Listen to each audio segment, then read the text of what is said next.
بسم اللہ الرحمن الرحیم۔ السلام علیکم دوستو، کیا حال ہیں آپ سب کے؟ امید کرتا ہوں کہ آپ سب خیریت سے ہوں گے۔ تو دوستو، آج ہم بات کریں گے سعودی عرب کی تاریخ کے بارے میں۔ تو اس سے پہلے میری آپ لوگوں سے گزارش ہے، ویڈیو کو آخر تک ضرور دیکھیں تاکہ آپ کو تمام حقائق کی معلومات مل سکے۔ تو کرتے ہیں بات سعودی عرب کی تاریخ کے بارے میں۔ سعودی عرب میں 1922 تک ترکی کی حکومت تھی، جسے خلافت عثمانیہ کے نام سے جانا جاتا ہے۔ 1922 سے پہلے سعودی عرب کا نام سعودی عرب نہیں بلکہ حجاز مقدس تھا۔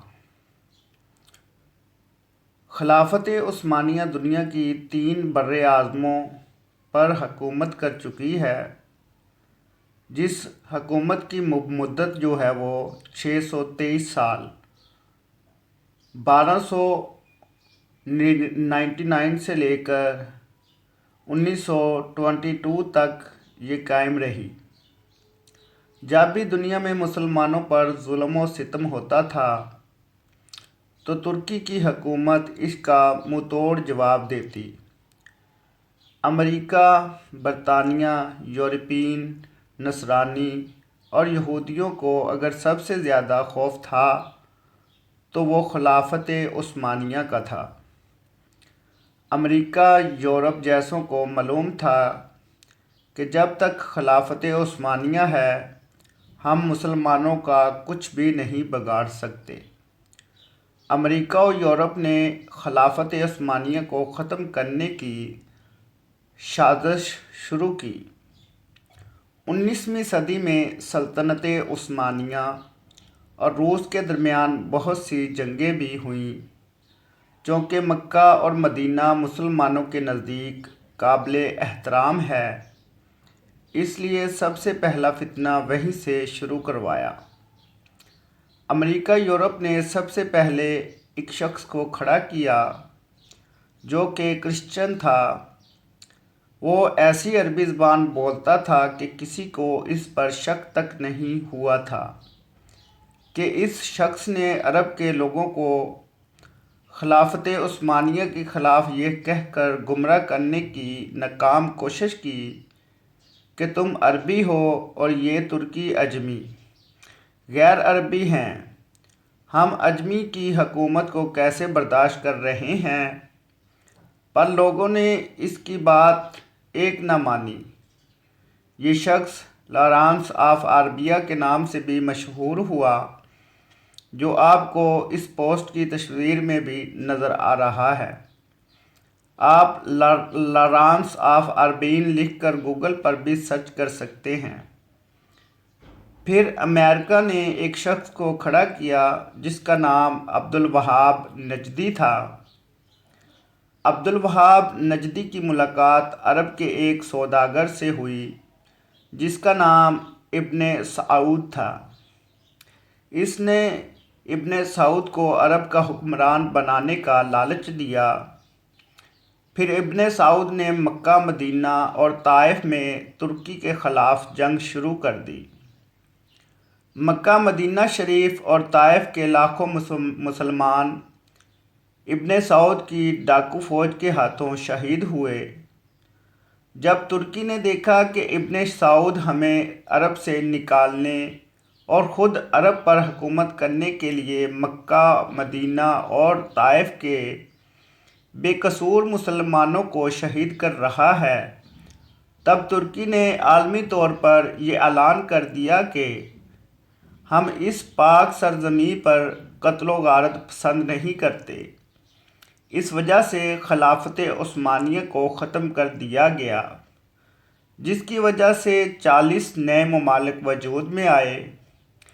پھر عرب کے مسلمانوں کا زوال شروع ہوا۔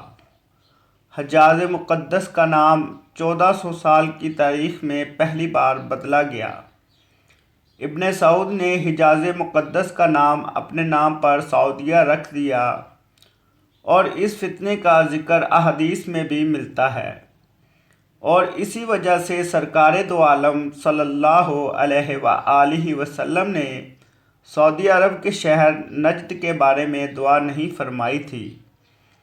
اسی نجد میں ابن عبد الوہاب نجدی پیدا ہوا، جس سے انگریزوں نے ایک نئے مذہب کی بنیاد ڈلوائی، اور یہی شہر مسلمیہ کذاب کا کیا جائے پیدائش بھی ہے۔ دنیا بھر میں مسلمانوں کی آنکھوں میں دھول جھونکنے کے لیے انگریزوں نے اس نجد شہر کا نام بھی تبدیل کر کے ریاض رکھ دیا، جو کہ آج کل سعودیہ کا دارالحکومت بھی ہے۔ جنت البقیع اور جنت المعالی میں صحابہ رضوان اللہ اجمعین اور اہل بیت علیہ السلام کے مزارات بلڈوزر چلائے گئے اور تمام قبروں کو بے حرمتی کر کے ان کو ملیا میٹ کر دیا۔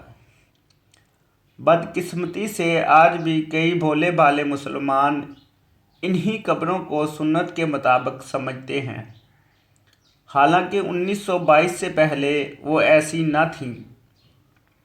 حرم شریف کے جن دروازوں کے نام صحابہ اور اہل بیت کے نام پر تھے، ان کا نام آل سعود کے نام پر رکھا گیا۔ آپ یہ ساری معلومات انٹرنیٹ کے علاوہ تمام تاریخی کتابوں میں بھی پڑھ سکتے ہیں۔ انگریزوں نے اپنی اس سازش کی کامیابی پر 1962 میں ہالی ووڈ نے ایک نام سے فلم بھی بنائی، جو بہت زیادہ بار دیکھی جا چکی ہے۔ یہود و نصاری کو عرب میں آنے کی اجازت مل گئی۔ جس دن ابن سعود عرب کا بادشاہ بنا، اس دن ایک جشن ہوا۔ اس جشن میں امریکہ، برطانیہ اور دوسرے ملکوں کے پرائم منسٹر ابن سعود کو مبارکباد دینے پہنچ گئے۔